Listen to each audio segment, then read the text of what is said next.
안녕하세요. 생생법률쇼 진행을 맡은 이인경 변호사입니다. 법과 친해지는 제법 좋은 방법 생생법률쇼. 오늘도 크고 작은 법률 문제로 어려움을 겪고 있는 여러분을 위한 법률 상담은 물론이고요. 세상을 들썩이게 하는 이슈들을 법적으로 풀어보는 시사법률 토크까지 준비되어 있습니다. 법률과 관련해 궁금한 내용이 있으신 분들은 상담 전화 02-557-8295번으로 연락 주시거나 법률방송 홈페이지에 접속 후 법률상담 게시판에 문의 남겨주시기 바랍니다. 그리고 하단에 보이는 이메일과 카카오톡으로도 상담 문의 받고 있습니다. 각 분야 전문 변호사가 무료로 성심성의껏 상담해 드리니까요. 많은 참여 바랍니다. 지금 이 방송은 유튜브를 통해서도 실시간으로 함께 방송되고 있습니다. 많은 시청 부탁드리고요. 유튜브를 통한 소통의 창구도 활짝 열어두겠습니다. 그럼 오늘 도움 주실 변호사님 소개해 드리겠습니다. 법무법인 해인의 김배년 변호사 자리하셨습니다. 어서 오세요. 네, 안녕하세요. 오늘도 여러분의 법률적인 궁금증을 시원하게 풀어드려 보도록 하겠습니다. 네, 오늘도 억울하고 답답한 분들에게 명쾌하고 유익한 상담 해주시길 기대해 보겠습니다. 생생법률쇼, 그럼 오늘 접수된 상담 미리 살펴볼까요? 3대째 살아온 집에서 나가래요. 뒷모습 몰래 찍은 사람들 신고하고 싶어요. 앞모습이 아니고 뒷모습인데 과연 가능할지요? 교통사고 후 식당 운영에 타격이 커요. 새 직장 동료들이 자꾸 따돌려요. 자, 이렇게 오늘도 다양한 분야의 상담이 접수가 되었는데요. 잠시 후 변호사님과 함께 속 시원한 해결책 함께 찾아보도록 하겠습니다. 시청자 여러분들도 과연 어떤 해결책이 제시될지 같이 함께 해주시기 바랍니다. 생생법률쇼 첫 순서 시작합니다. 첫 순서는 판결록인데요. 판결록은 뉴스와 신문에서 회자되고 나는 화제의 판결에 대해서 자세히 살펴보는 시간입니다. 자, 오늘은 어떤 내용 준비하셨을까요? 네, 남자친구의 교통사고 사실을 숨기고 자신이 운전했다고 허위 진술을 했다가 1심에서 벌금형을 받았던 한 피고인이 2심에서 무죄를 선고를 받았습니다. 오늘 판결록에서는 이 내용에 대해서 자세히 알아보도록 하겠습니다. 네, 1심에서는 이제 형을 선고받았다가 이제 2심에서 무죄가 선고됐는데요. 언뜻 들어서는 사실 허위 진술을 했는데 어떻게 무죄가 나왔을까 이해가 되지 않는데 우선 사건 내막부터 자세하게 살펴볼까요? 네, 검찰에 따르면 이 사건 피고인은 2023년 8월 8일 세종북부경찰서 교통조사팀 담당 경찰관에게 자신이 교통사고를 냈다고 허위 진술을 해서 실제로 사고를 낸 남자친구를 도피하게 한 혐의로 재판에 넘겨졌습니다. 앞서 피고인의 남자친구는 그날 오전 2시 40분에 피고인 소유의 승용차를 몰다가 세종시 조치원읍 한 도로에서 단독 교통사고를 냈는데 당시 피고인도 옆자리에서 동승한 상태였습니다. 이들은 승용차가 전도됐음에도 아무런 조치를 하지 않고 도주한 것으로 조사가 됐습니다. 피고인은 그날 오전 9시께 담당 경찰관이 전화를 하니까 오후 1시 20분께 경찰서 아침 9시께 담당 경찰관 경화토에서도 그렇고 오후 1시 20분께 경찰 소환조에서도 각각 내가 직접 운전을 했다라고 두 차례 허위 진술을 했다가 마지막에 조서 연람 과정에서 사실은 남자친구가 운전을 했다라고 진술을 번복을 했는데요. 예. 경찰서에 출석한 피고인은 음주 측정을 실시를 했으나 감지되지 않았는데 검찰은 이에 대해 피고인의 허위 진술로 그 남자친구인 실제 운전자를 검거해서 음주 여부를 확인하지 못하게 됐다라고 주장을 했습니다. 네, 그렇군요. 교통사고 사건이다 보니까 운전자가 누구인지가 매우 중요할 텐데 이제 처음에는 허위로 진술을 했거든요. 근데 1심에서는 유죄가 선고가 된 것이죠.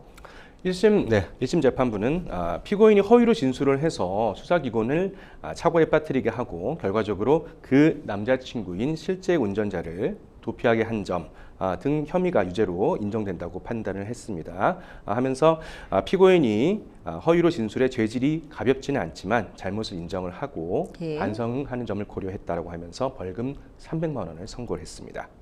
피고인은 1심 판결에 대해서 형량이 너무 무겁다면서 항소를 제기를 했어요. 네. 그런데 2심에서는 이제 무죄로 뒤집혔습니다. 이제 항소심 재판부가 왜 이 여성에게 무죄 판결을 했는지 그 근거가 궁금합니다.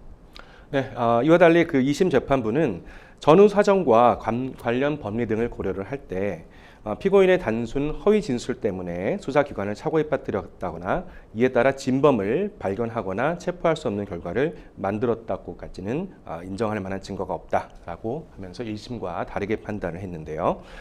재판부는 검사는 피고인의 거짓말로 인해서 실제 운전자를 검거를 하지 못했고 그의 음주 여부를 확인할 수도 없게 됐다라고 주장을 하지만 피고인이 진범을 밝히거나 그를 경찰에 출석시킬 의무가 없을 뿐만 아니라 피고인이 경찰에 자진 출석한 시간을 기준으로 실제 운전자의 혈중 알코올 농도를 측정했다면 위드마크 공식을 통해서 음주 여부를 확인할 수 있었다라는 검찰의 주장 역시 하나의 가정일 뿐이라고 하면서 피고인의 허위 진술이 적극적이거나 세부적이지 않다라고 설명을 했습니다. 예, 아무래도 이제 음주 여부가 이 사건에서는 조금 쟁점이 됐을 것 같은데 그 남자친구가 이제 진범이다라고 말할 의무까지는 없다라고 하는 그런 근거를 좀 남긴 것 같습니다.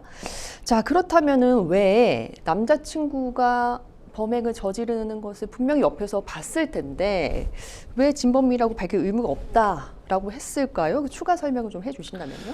네, 그 형법 151조가 정한 범인 도피죄에서 그 범인을 도피하게 하는 행위는 은닉 이외의 방법으로 범인에 대한 수사, 재판 및 형의 집행 등의 형사사법 작용을 곤란하게 또는 불가능하게 하는 일체의 행위를 말하는데요.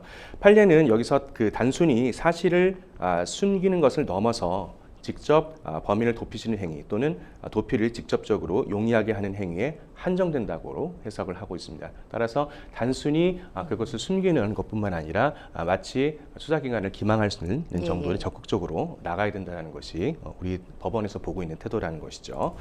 그리고 원래 수사기관은 범죄 사건을 수사함에 있어서 피의자나 참고인의 진술 여하에도 불구하고 피의자를 확정하고 그 피의 사실을 인정할 만한 객관적인 재반 증거를 수집 조사해야 할 권한과 의무가 있는 것이므로 참고인이 수사기관에서 범인에 관해서 사실 묵비하거나 허위로 진술을 했다고 하더라도 그것이 범인의 발견, 체포를 곤란 내지 불가능할 정도의 것이 아니라면 범인 대표 도피죄를 구성하지 않는다라고 하고 있습니다. 네, 그러니까 내가 알고 있는 사실을 단순히 얘기하지 않았다는 것만으로는 허위 진술로서는 이제 볼 수 없다 이런 내용인 것 같아요. 네, 변호사님, 그럼 범인 도피죄가 성립하려면은 허위 진술의 정도가 어느 정도가 되어야 하는 겁니까? 기준이 있는지 궁금합니다.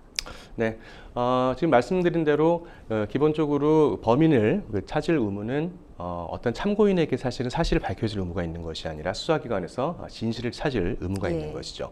따라서 이렇게 진실을 찾으려고 하는 수사기관을 적극적으로 속이거나 범인을 갖다가 찾지 못하도록 적극적인 기망을 했다면 이런 것들이 보통 해당이 됩니다. 음주운전과 관련해서 만취한 피고인의 부탁을 받고 동승자가 적극적으로 자신의 해당 차량을 운전했다면서 현장에서 음주 측정까지 받고 이후 조사에서도 허위 진술을 반복한 사례에서는 범인 도피죄가 인정이 되었는데요. 즉 현장에서 내가 직접 운전을 했다라고 하면서 내가 직접 음주 측정을 받겠다라고 해서 수사기관을 기망했다라든지 이렇게 적극적인 행동이 있었다면 이러한 경우에는 범인 도피죄가 인정이 될 수가 있습니다. 네, 만약 이 사건이 뭐 검사의 상부 등으로 대법원에 간다면은 피고인이 진짜 운전자가 누구인지 말해주지 않아도 된다, 뭐 그럴 의무가 없다라고 하는 점이 쟁점이 될 수 있을까요? 어떻게 보시나요? 네, 그 점도 좀 쟁점이 될 수 있겠는데 사실 그것보다는 이 사건에서는 피고인의 허위 진술이 어느 정도 적극적이었는지 아마 이것을 더 따지는 것이 쟁점이 될 것으로 보입니다. 참고인이 누가 범인이라고 지목했다고 해서 수사기관이 또 반드시 그것을 믿고 그 사람을 범인으로 지목해야 된다. 그것은 또 아니거든요. 대법원은 참고인이 실제 범인이 누구인지도 정확하게 모르는 상태에서 수사기관에서 실제 범인이 아닌 다른 어떤 사람을 범인일지도 모르겠다라고 지목하는 어떤 허위의 진술을 하였다 하더라도 그 참고인의 허위 진술에 의해서 범인으로 지목된 사람이 실제로 구속 기소가 되고 실제로 그래서 진범이 도피를 하는 그런 상황이 발생됐다고 하더라도 그것만으로 참고인에게 적극적으로 실제의 범인을 도피시켜 국가 형사사법에 작용을 곤란하게 할 의사가 있었다고 볼 수 없어 그 참고인을 범인 도피죄로 처벌할 수는 없다라고 판시하고 있기도 합니다. 즉 다른 사람을 지목해서 실제 진범을 숨긴 경우에서도 참고인의 진실의 어떤 진술 의무를 인정을 하고 있지는 않습니다. 따라서 참고인의 진술은 진실이든 허위이든 사실을 밝히는 것은 수사기관에 있다는 것을 명확하게 하고 있습니다. 네, 그러니까 참고인이 진술을 했더라도 보강되는 증거가 또 반드시 그렇죠. 필요하겠죠. 네, 예. 자, 이 부분도 짚어보고 싶습니다. 이 단독 교통사고를 내고 만약에 아무런 조치 없이 도주를 했다면 이 또한 뺑소니에 해당이 되지 않을까 싶은데요.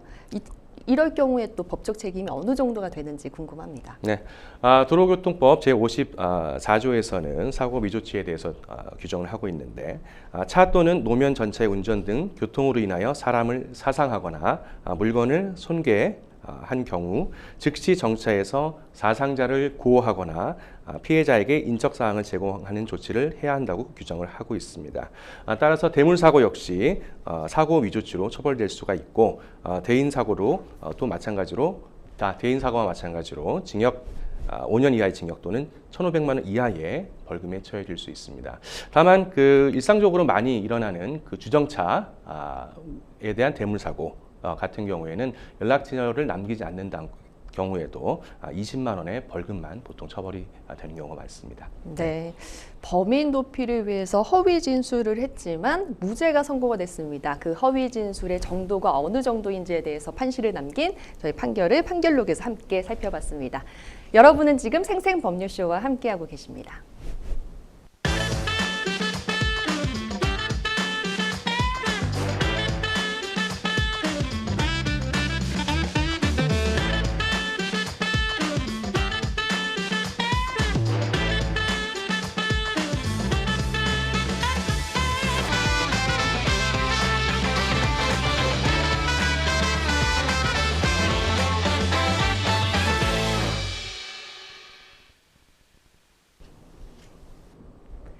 지금부터는 생생법률쇼가 자랑하는 성심성의의 무료의 법률 상담 시작해 보도록 하겠습니다. 전화 상담부터 시작해 볼까 하는데요. 연결돼 있으면 받아보겠습니다. 안녕하세요. 어떤 점이 궁금해서 연락 주셨을까요? 저 안녕하세요. 다름 아니라 네. 저기 그 국유지권 대해서 좀 여쭤볼 게 있어가지고. 예. 예, 다름 아니고 제가 저기 그러니까 한 본지수에 예. 그 건축물과 대장상에 보면은 49년도하고 50년도에 집이 하나 있었고, 그다음에 저희 할아버님 또 50년대 저기 전쟁 6.25 전쟁 끝나고 와가지고 50년도에 해가지고 53년도에 아마 신축을 처리한 게 있거든요. 네. 53년도에 이제 신축으로 건물을 지으셨다는 거죠, 당시에. 예, 50년도에 신청해서 53년도에 처리를 해주신 거예요. 예. 그래가지고 그게 토조화로 되어 있습니다. 그러니까 흙집이죠, 어떻게 보면은. 예. 흙집, 흙으로 만든 집. 토조화로 되어 있거든요. 네. 토지로 진 집이 있어요. 황토로 진 거. 했는데 그 후에 그 땅에 대해서 63년도쯤에 아마 그 땅이 무슨 이유인지 모르지만 국유지로 편입이 돼버렸어요. 네. 그러니까 그게 그 여기서 보면은 48년도쯤에, 그러니까 63년도에 48년도쯤에 무슨 서류가 있어가지고 그 근거 서류에서 네. 국유재산 이렇게 돼가지고 그 지번하고 위에 저기 건축물 그게 틀려요. 그러니까 그 전에 건축물 있는 지번하고 여기 지금 있는 지번이 틀려요. 안 맞거든요. 근데 그 땅에 그 지분 저기 건축물이 있어가지고 예. 그래서 그거에 대해서 지금 제가 95년도쯤에 아마 저기 그걸 한번 했어요. 그 저기 유효 20년 되면 유효 신청할 수 있지 않습니까? 점유취득 시효 점유취득 시효. 관련해서 이제 소송 제기하신 거죠. 20년간 우리가 점유했으니까 이 땅은 우리 것이다 이런 취지로 소송을 진행하신 것 같아요. 예, 95년. 예, 맞습니까? 예. 예, 맞습니다. 그래가지고 그게 결론적으로 패소를 했습니다. 예. 그러냐면 그게 90년도쯤 아마 그게 시효가 취득됐는데 그 시효 취득 토기가 있는 저희가 너무 적극적으로 뭐랄까 그 매수 신청하고 대부료 유예 신청을 했다고 그래가지고 네. 그거로 근거해서 아마 음. 저기 시효 취득 권리 포기 의사가 있었다 해서 그냥 국유지로 남는 걸 했는데 그 중에서도 판결문 중에서 이게 안 맞는 게 조항이 하나 있어가지고 보면은 그 저기 고등법원 보면은 판결문 중에 네. 페이지가 하나 써보세요. 페이지가 어딜까? 잠깐만요. 아마 이제 점유취득 시효 소송을 제기하신 걸로는 봐서는 당시에는 적절하게 소유권을 취득하신 적은 없으셨던 것 같기도 한데요. 그 과정은 어떨까요? 그 지금 점유하고 계셨던 그러니까 점유취득 시효를 주장하셨던 그 땅 토지가 있을 거 아니에요? 그 토지의 원래 취득에 대한 뭐 증거들이 있었던 것인가요? 아니면은 그냥 뭐 살다 보니까 이제 점유취득 시효를 이제 우리가 주장해도 되겠다 싶어서 주장을 하시게 되신 건가요? 그게 건축물 그거 신고해가지고 해서 그다 허가 받아서 한 건데, 이 건축물 그 대장사는 미등기로 돼 있거든요. 그 건물도. 예, 그러니까 건물도 미등기고 이제 토지 소유에 대해서는 좀 부정확했다 이렇게 저희가 현재로서는 파악하면 될까요?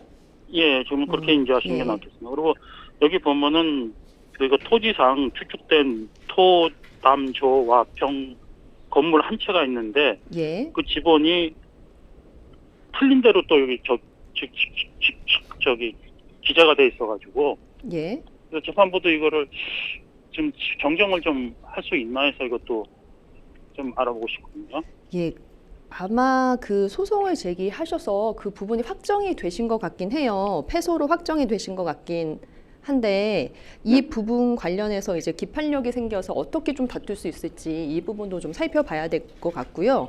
그러니까 지번 정정을 좀 해 보시고 싶다는 것이고 지금 그리고 아무래도 지금 거주 불안이 좀 있으실 것 같아요. 지금 국유지에 좀 지금 현재로서 제3자가 보기에는 그 권한 없이 그 토지를 또 점유하고 있는 것이 아닌가 이런 부분이 좀 논란이 될 수 있을 것 같거든요. 예, 상황 그렇게. 그러실 것 같아요. 좀 거주 불안 느끼실 것 같은데 사연은 여기까지 제가 정리해드리고 김변현 변호사님이 더욱더 자세한 상담 해주실 거거든요. 상담 받아보도록 하겠습니다. 네, 안녕하세요. 예, 안녕하십니까. 네, 지금 뭐 3대째 살아오신 집인데 뭐 이거 쫓겨날 위기라고 하시니까 마음이 좀 무겁습니다.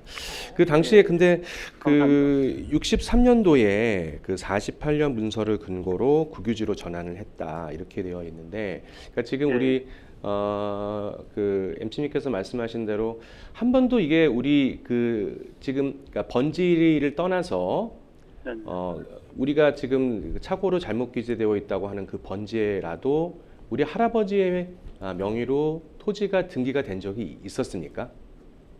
그거 지금 불명확해가지고, 왜냐면 그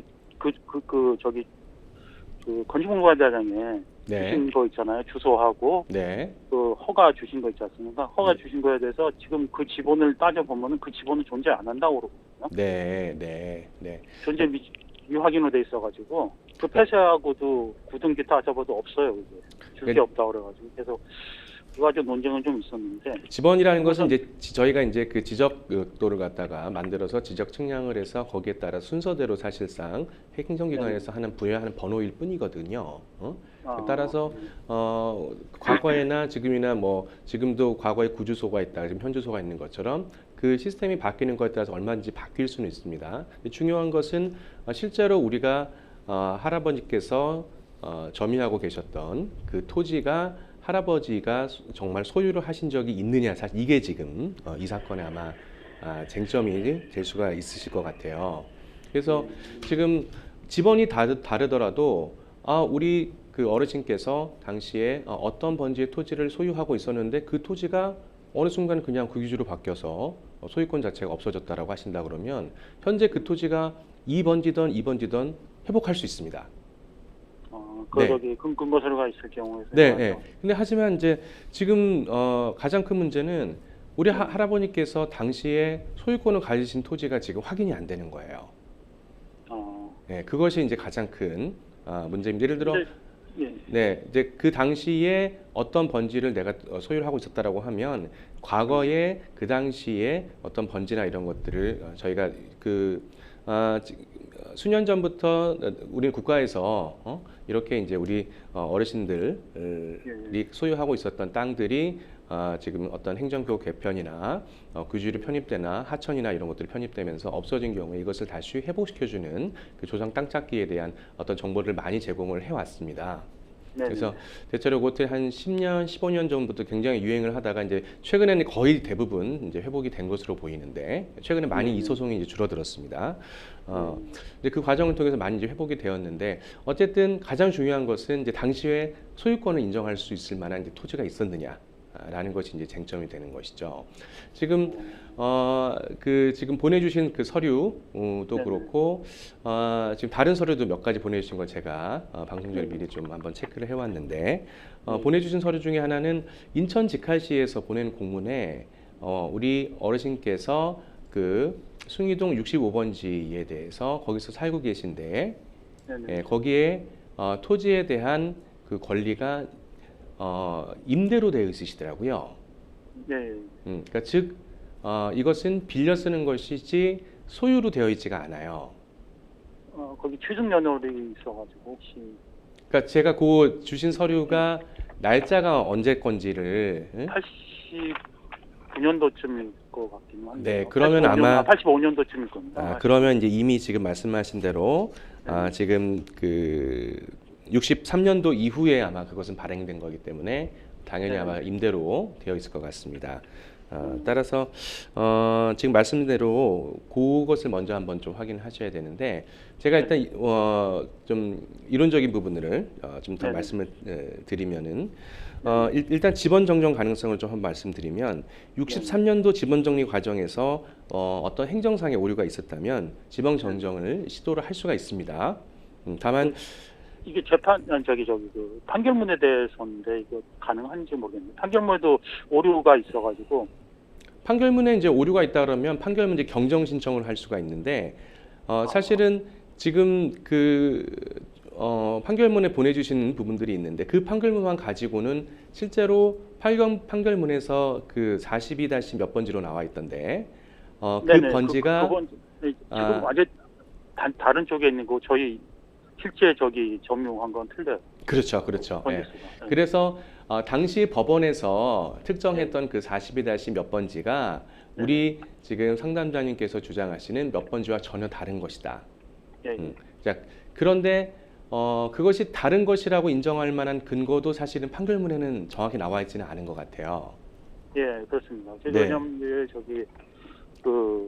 지금 상태에서는 국유지된 화 이후에는 그 위에 있는 전체적인 네, 새 기본 네. 위에 있는 것들은 네. 전체적으로 다 네. 없는 거로 되어 있습니다. 네. 그러니까 아무것도 없고. 그래서 어쨌든 만약에 이제 여기서 내가 20년 이상 혹은 그 전부터 소유권을 주장해서 이 토지를 실제로 소유한 소유주다라고 이제 주장을 하시려 그러면 진정명의 실제로 그 땅의 진정한 주인이 누구인지를 다시 밝혀달라는 진정명의 그 회복 청구 소송을 먼저 제기를 하시면서 실제로 이것에 대해서 이미 판결이 있었으니까 기판력에 의해서 다시 다툴 수 없다라는 것은 이것은 행정기관에서 할 얘기예요. 그리고 그러면서 행정기관에서 당시에 했던 판결의 그 번지가 지금 우리 상담자님께서 주장하시는 그 토지다라는 것은 상대방 쪽에서 아마 입증을 해야 될 겁니다.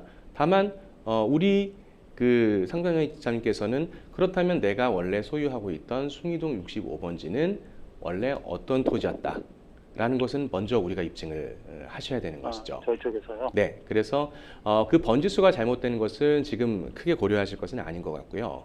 예. 일단은 내가 이 토지가 지금은 65번지였고 지금 이후에는 41- 몇 번지로 바뀌었는데 원래 이게 65번지였고 어쨌든 나는 65번지는 내가 소유한 땅이었다. 우리 어르신께서 소유한 땅이었다라는 것만 주장을 하시면 되세요.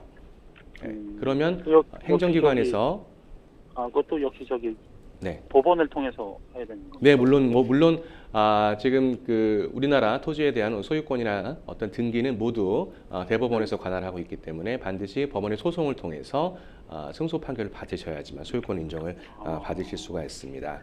이미 지금 60년이 경과를 해서 당시에 어떤 그 집원의 행정 절차를 지금 따지는 것은 아마 크게 지금 의미가 없고 당시에 하자가 있었다라고 하더라도 그것을 저희가 다시 입증하기는 불가능할 것으로 생각이 되세요.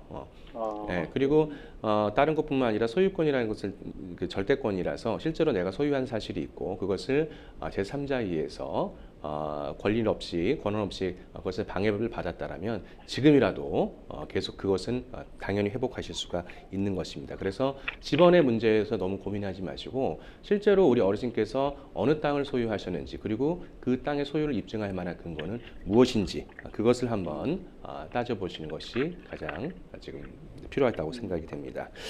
그리고 네. 말씀하신 것 중에 이제 65년 판결은 이제 다시 재심을 해야 되는 것이 아니냐.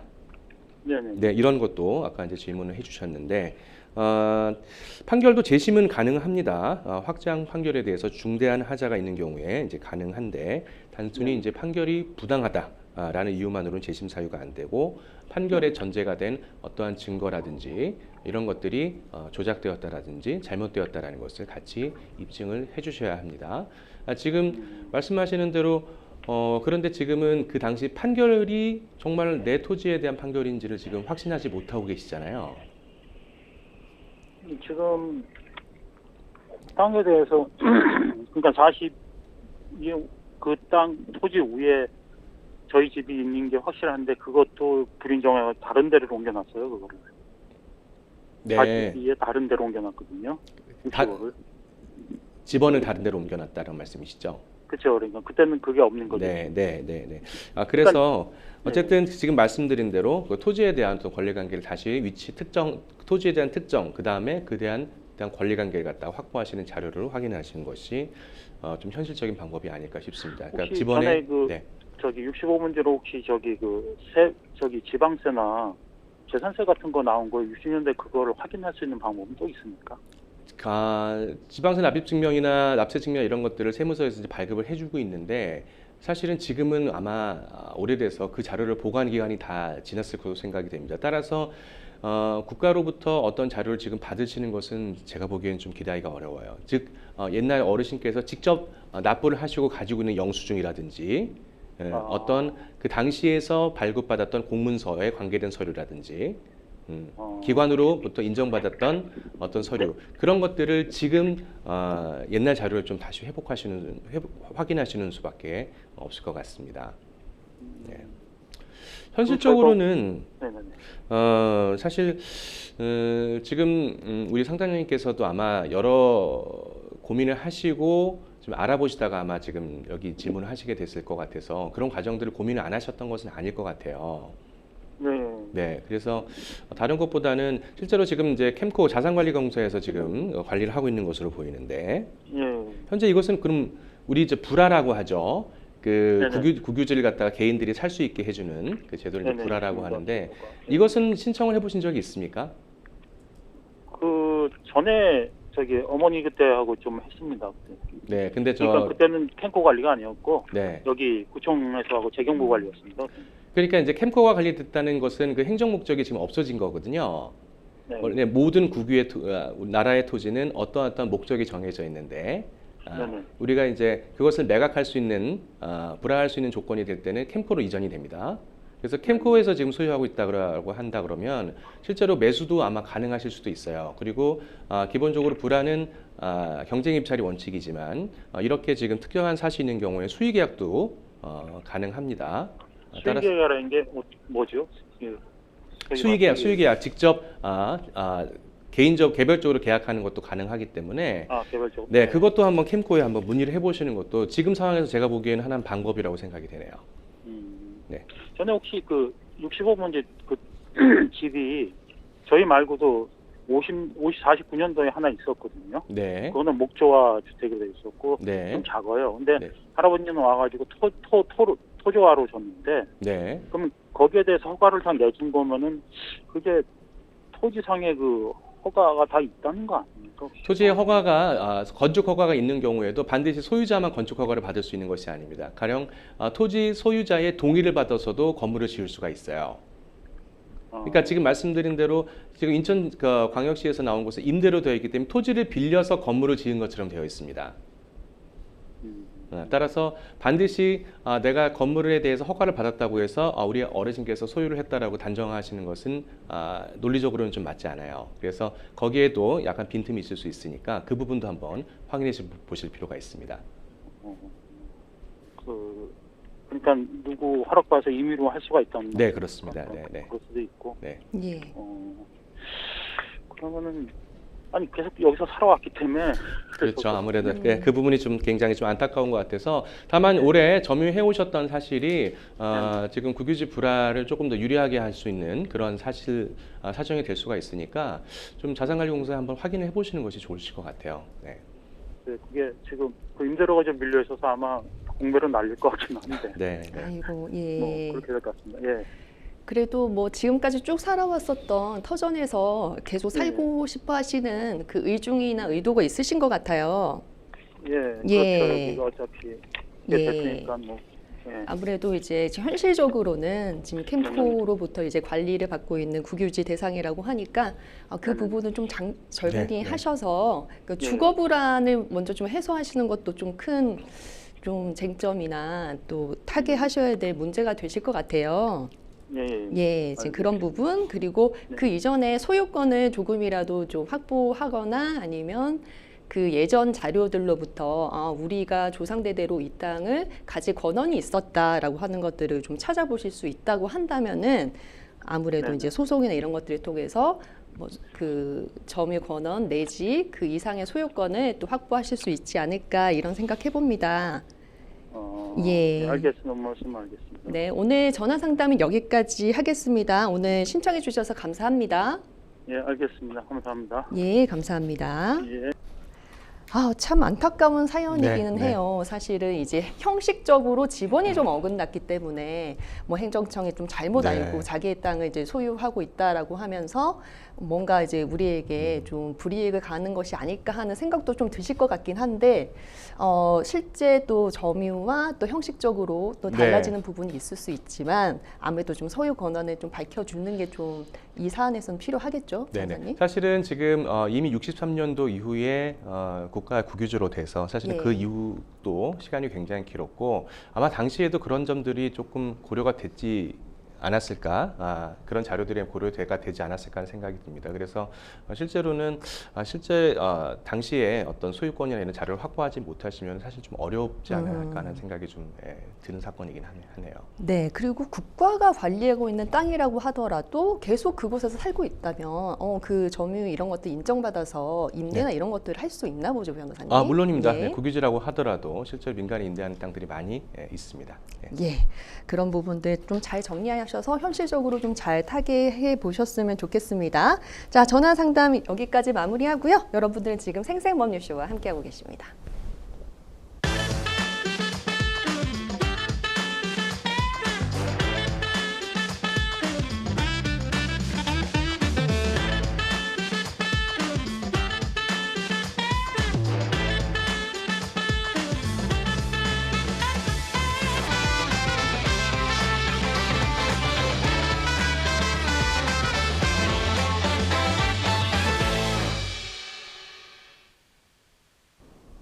자, 이번에도 법률방송 이메일을 통해 들어온 여러분들의 법률적인 고민을 들어보도록 하겠습니다. 화면으로 만나보시죠.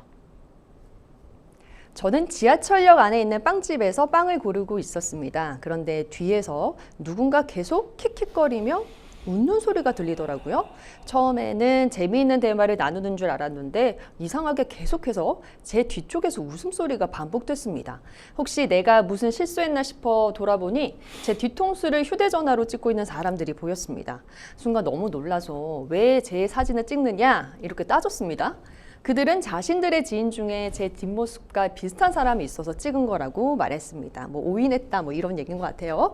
하지만 그 말이 오히려 더 기분이 나빴습니다. 저는 탈모가 심한 상태인데 제 외모를 희화화하거나 농담거리로 사물이 한 것 같다고 느꼈습니다. 화가 나서 신고하겠다라고 했고 제가 휴대전화를 달라고 해서 갤러리에서 제 사진이 저장된 화면을 찍고 그 사람의 연락처를 받아봤습니다. 아직 경찰에 신고는 하지 않았지만 이런 일이 초상권 침해나 모욕죄에 해당하는지 알고 싶습니다. 사진은 뒷모습이긴 하지만 지하철역이라는 공개된 장소에서 동의 없이 촬영되었고 저를 희화화하는 의도가 분명했다고 생각합니다. 신고가 가능할까요? 하셨는데요. 자, 지하철에서 일어난 일인데요. 많이 불쾌하셨을 것 같습니다. 예, 불특정 다수가 있는 공간에서 이제 누군가의 모습을 몰래 찍고 또 웃음거리로 삼았다면 이게 모욕죄 성립이 가능합니까? 네, 결론적으로 말씀드리면 모욕죄 성립은 좀 어려울 것 같습니다. 네, 모욕죄는 공연히 사람을 모욕하는 경우 성립하는데 모욕이라는 것은 사실을 적시하지 않고 사람의 사회적 평가를 저하시킬 만한 추상적 판단이나 감정을 표현하는 것을 얘기를 합니다. 다만 여기서는 촬영자들이 킥킥거리고 웃었다라는 정황은 있지만 직접적으로 어떤 모욕적인 언사를 한 것은 없기 때문에 모욕죄는 성립이 어렵지 않을까 생각이 됩니다. 네, 이게 사연 주신 분은 이제 신고가 가능한지가 가장 궁금하실 것 같은데요. 이렇게 타인을 조롱하거나 휘하할 목적으로 이제 촬영을 했다면은 어떤 형사적 책임이 성립할 수 있는지 궁금한데요. 네, 좀 기분이 많이 나쁘실 것 같긴 한데 조롱이나 그 희화의 목적이 어떤 그 목적으로 촬영이 됐다고 하더라도 현행 그 형법상 직접적인 어떤 처벌 규정은 사실은 좀 발견하기가 어렵습니다.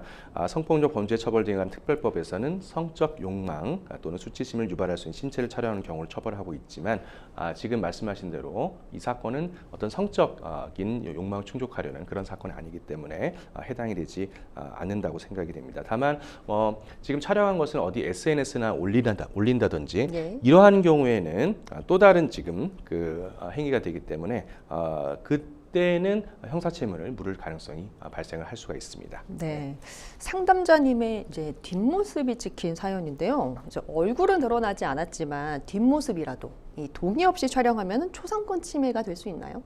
네, 초상권은 그 자신의 얼굴, 그 밖에 사회 통념상 특정인을 식별할 수 있는 신체적 특징에 관해서 함부로 촬영하거나 공표되지 않을 권리를 말하는데요. 판례는 얼굴뿐만 아니라 특정인임을 알아볼 수 있는 신체적 특징도 초상권의 대화로 보고 있습니다. 즉, 뒷모습만으로도 우리 상담자님을 특정할 수 있다면 당연히 초상권의 대상이 될 수가 있습니다. 네, 촬영하신 분은 이 지인과 닮아서 찍었다 이렇게 주장을 하고 있거든요. 이런 이유가 허용이 될 수 있을까요? 뭐 단순 비교라고 하더라도 동의 없이 일단 촬영을 했잖아요. 이게 위법함의 소지가 되는지 궁금합니다. 네, 지인과 닮아서라는 이유는 어떻게 생각해도 정당한 이유는 될 수가 없겠죠. 따라서 타인의 초상을 촬영하기 위해서는 원칙적으로 본인의 동의가 필요하고 그것이 없는 이상 모두 위법한 행위가 될 수가 있습니다. 네, 그리고 상담 주신 분이 그래도 꼼꼼하게 증거를 좀 잘 챙기신 것 같아요. 그러니까 촬영하신 분의 휴대전화 갤러리 화면도 이제 다시 찍었다 그러시고 연락처도 확보해 두셨다고 했는데요. 이런 자료들을 법적 증거로 제출할 수 있을까요? 확보하신 자료들은 민사상 손해배상 청구에서 굉장히 유리한 정황이 될 수가 있습니다. 갤러리 화면을 촬영한 사진 역시 유효한 증거가 될 수 있습니다. 다만 좀 더 정확하게 한다면 찍은 사진 자체를 직접 휴대폰으로 전송받으시는 것이 원본 사진을 확보하는 것이 더욱더 유리한 방법이라고 생각할 수가 있습니다. 왜냐하면 촬영된 사진을 원본 사진과 다르다라고 주장할 수 있는 가능성이 있기 때문에 그것을 원천적으로 차단하는 것도 좋은 방법으로 생각이 됩니다. 예. 이제 사진 촬영 사실을 확인했을 당시에 이제 상대방이 뭐 현장에서 사과를 했다든지 뭐 이렇게 한다면 사실 민사소송으로 또 안 갈 수도 있는 것이기도 하고요. 그렇죠. 근데 뭐 오히려 반발했다든지 하는 이 태도에 따라서 재판부가 이제 책임 판단에 영향을 좀 받을 수 있을까요? 네, 물론 민사소송 초상권에 대한 침해는 결과적으로 정신적인 어떤 손해에 대한 위자료의 개념인데 그 즉시에 그것을 사과를 했다면 아무래도 그 정신적인 피해 정도는 좀 더 경감되겠죠. 따라서 그러한 태도가 있었다면 위자료는 좀 더 낮아질 수 있습니다. 예, 그러면은 이 경우에 위자료는 어느 정도 수준에서 좀 인정될 수 있을까요? 통상적으로 뭐 좀 굉장히 좀 다르긴 하지만 초상권 침해로 인한 위자료는 이 사안 같은 경우에는 약 100만 원에서 한 300만 원, 그 사이가 수준이 예상이 됩니다. 위자료 산정 시에는 어떤 침해 정도, 방법 이런 것들을 갖다가 같이 고려를 하게 되는데 사안 같은 경우에는 뒷모습만 촬영이 됐고 SNS에는 어떻게 게시되는 거나 그런 것은 아니기 때문에 지금 100만 원, 300만 원 정도 그 정도로 한번 추산할 수가 있겠습니다. 네, 많이 속상하셨을 텐데 이 상담자님께서 앞으로 어떻게 대응하면 좋을지 조언 부탁드립니다. 네, 직접적으로 우선 민사소송을 청구하시기보다는 연락처를 확보하셨으니까 문자 메시지로 이것에 대한 지금 피해 보상을 요구한다라는 형식상의 내용 증명 같은 내용을 한번 보내셔서 그것을 청구하시는 것이 가장 좀 좋을 것 같습니다. 그렇더라도 거기에 응하지 않는다면 그 이후에 민사소송 한번 고려해 보시는 것이 합리적으로 생각이 되네요. 네, 자신의 동의 없이 좀 자신을 비약거리로 삼는 이제 사진이 찍혀서 곤혹을 치르신 분의 사연을 저희가 만나봤습니다. 자, 계속해서 법률방송 이메일을 통해서 들어온 여러분들의 법률적 고민 들어보겠습니다. 화면 함께 보시죠. 하루 10명 내외의 손님을 받는 작은 오마카세 식당 운영하고 있습니다. 규모는 작지만 매출은 잘 나오고 인기도 있어서 괜찮은 편이었는데요. 얼마 전 교통사고를 당했습니다. 가해 차량 100% 과실로 결론이 났는데요. 차 사고는 보험으로 해결했지만 교통사고 이후 몸이 너무 안 좋아져서 가게 운영에 손해가 심각합니다. 예약 인원을 절반으로 줄였고 입원을 할 수 있는 상황이 아니라서 통원 치료 받으면서 겨우 운영합니다. 그동안 식재료도 직접 구매했는데 시장 가는 것도 힘이 너무 드네요. 의사가 일주일만 운영을 중단하고 입원을 하라고 권유하는데요. 이런 경우 사고 가해자 측에 가게 휴업에 따른 손해배상을 청구할 수 있을까요?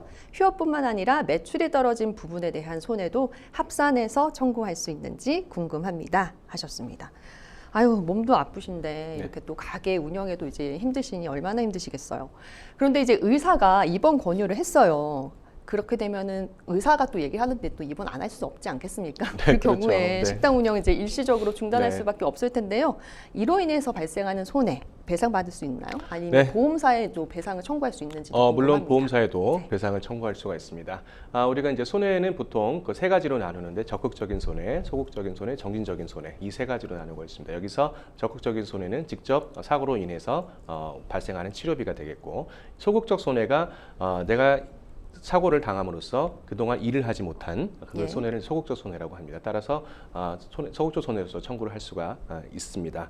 상담자분의 경우에는 의사의 입원 권유가 직접적으로 있었기 때문에 충분히 지금 그 소극적 손해가 인정될 수 있는 상황으로 생각이 되네요. 네, 휴업으로 인한 손해 산정 시의 기준은 또 어떻게 되는지 궁금하네요. 네, 통상적으로 이제 휴업 손해는 일일 평균 매출액에서 일일 평균 비용을 뺀 금액에 실제로 이 사고로 인해서 휴업한 날짜를 곱해서 산정을 합니다. 예. 즉 통상적으로 내가 하루에 매출했던 것은 얼마고 그 매출을 위해서 들어간 비용은 얼마. 즉 거기서 그것을 차익을 하면은 통상적으로 벌 수 있는 하루의 수익이 나오겠죠. 예, 이익, 그렇겠네요. 순이익이. 그것을 내가 며칠 동안 쉬었으니까 벌지 못한 그 날짜를 같이 곱해서 계산하는 방식으로 산정하실 수가 있겠습니다. 네, 아예 가게를 이제 운영 안 하신 건 아니고 좀 시간을 줄여서 손님을 줄여서 이제 운영을 했다라고 하셨어요. 그 경우에도 이제 매출이 평소보다는 감소를 했을 거 아니에요. 그렇죠. 이런 부분도 참작이 되나요? 물론입니다. 만약에 예약을 갖다가 원래는 내가 10분을 받을 수 있었는데 나 5번밖에 못 받았다. 당연히 그렇다면은 이 사고로 인해서 나는 5팀의 예약을 못 받은 거니까 그 줄어든 만큼의 네. 어떤 손해도 당연히 청구가 가능합니다. 완전히 휴업하지 않았더라도 사고로 인해서 영업 능력이 감소를 해서 매출이 줄어든 경우 그 부분도 기본적으로 손해로 청구를 할 수가 있기 때문에 그 휴업 손해로 보험사나 상대방에게 보상 청구를 하실 수가 있습니다. 네, 입원 치료 후에 이제 퇴원을 하고 나서도 계속 병원 치료를 받아야 한다면 그 경우에 보험사와는 좀 언제쯤 협의를 하는 게 유리할까요? 자동차 사고를 당하면은 이제 그 먼저 보통 그 사고 접수본을 받아서 보통 입원이나 어떤 치료를 받으시게 되는데 수일 내에 이제 보험사 직원들이 와서 네. 얼마를 드릴 테니까 빨리 합의를 하시죠. 이렇게 많이 권유를 하게 되죠. 보통 이제 보험사에서는 치료 기간이 길어져서 보험료가 많이 나가는 것보다는 일시에 그것을 네. 조금 더 손해를 보상하고 치료를 빨리 중단시키려고 하는 이제 경향이 있게 마련인데요. 다만 그 과정에서 아직 회복이 안 되는데도 먼저 합의금을 받고 이후에 손해를 갖다가 보상받지 못하신 분도 많이 계세요. 따라서 어느 정도 치료를 먼저 받으시고 내 치료가 어느 정도 확실해지면 또 이후로 인한 후유증이 발생되지 않을 것이 어느 정도 확신이 들면 그때쯤 합의를 하시는 것이 가장 적절하다고 생각이 됩니다. 네, 만약에 보험사와의 협의가 원활하지 않는 경우에는 뭐 소송까지 진행을 해야 할까 싶기도 한데요. 어떻게 보십니까? 네, 그 교통사고에 대해서는 분쟁조정위원회라든지 여러 가지 제도들이 네. 있어서 사실 거기에도 신청을 하실 수가 있는데 만약에 보험사와 그 비용 그 손해에 대한 어떤 그 손해배상에 대해서 합의가 되시지 않는다면 부득이하게 민사소송을 진행하실 수밖에 없습니다. 다만 민사소송을 진행하시는 경우에는 지원 손해금이라든지 네. 그 타인의 간호가 필요한 경우 개호비, 어떤 위자료 이런 것들을 추가로 청구를 하실 수가 있기 때문에 통상 이제 소송을 하게 되면 절차와 시간이 더 걸리지만 보상은 조금 더 받을 수 있는 그런 장점이 있다고 생각하시면 되겠습니다. 네, 휴업 손해를 보상받고 싶으신 분의 사연을 저희가 들어봤고 해결책도 제시해 드렸습니다. 자, 이번에도 법률방송 이메일을 통해 들어온 여러분들의 고민을 해결해 드리겠습니다. 어떤 내용인지 함께 보시죠. 간호사인데요. 얼마 전에 이직했습니다. 원장님 2명이 있는 작은 병원인데요. 간호사와 간호조무사, 물리치료사까지 7명 정도 있습니다. 근데 제가 처음 출근한 날부터 2달 다닌 지금까지 완전 투명 인간 취급을 합니다. 병원 일도 자세히 가르쳐 주지 않아서 저를 실수하게 만들어요. 밥 혼자 먹는 건 이제 적응이 됐는데 일을 안 알려주는 건 너무 화가 납니다. 매일 본인들끼리 수근거리고 떠들면서 웃고 있는데 저 혼자 벽 보고 일하네요. 차라리 폭행이나 욕설을 하면 신고라도 할 텐데 그저 따돌리기만 하니 원장에게 말하기도 노동청에 신고하기도 애매한데요. 어떻게 하면 좋을까요? 하셨어요. 자, 폭언이나 폭행은 일단 없습니다. 이제 따돌림을 받고 계신데 직장 내 괴롭힘이 성립할 수 있을지 궁금한데요.